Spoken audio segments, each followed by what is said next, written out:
ഒരു ദുരന്തമുണ്ടായാൽ അവരെ ചേർത്ത് പിടിക്കുന്നവരാണെന്ന് നിരവധി തവണ തെളിയിച്ചവരാണ് നമ്മൾ. ഇത്തവണയും അതിനൊരു മാറ്റവുമില്ല. മാത്രമല്ല, അതിനേക്കാൾ ഇരട്ടിയാണ് വയനാട്ടിലേക്ക് ഒഴുകിയെത്തുന്ന സഹായഹസ്തങ്ങൾ. സ്വന്തമായി വിളയിച്ച 1000 കിലോ അരിയാണ് Malappuram Parappur IU higher secondary സ്കൂളിലെ വിദ്യാർത്ഥികൾ ദുരിതബാധിതർക്കായി നൽകിയിരിക്കുന്നത്. വിദ്യാർത്ഥികൾ അധ്യാപകർക്കൊപ്പം കളക്ടറേറ്റിൽ നേരിട്ടെത്തി ജില്ലാ കളക്ടർ VR വിനോദിന് ഭക്ഷ്യസാധനങ്ങൾ കൈമാറുകയായിരുന്നു.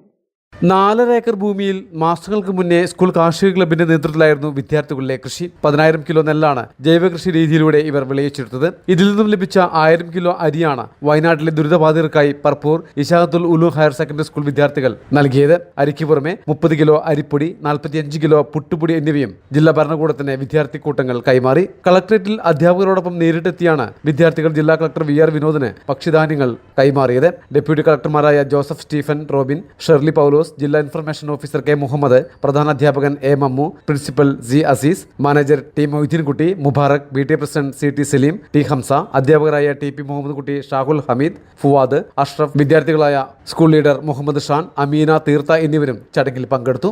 ദുരിതബാധിതർക്കൊപ്പം കൈത്താങ്ങാകാൻ കഴിഞ്ഞതിന്റെ ആശ്വാസത്തിലാണ് വിദ്യാർത്ഥികളും അധ്യാപകരും. മലബാർ ടൈംസ്, വേങ്ങര.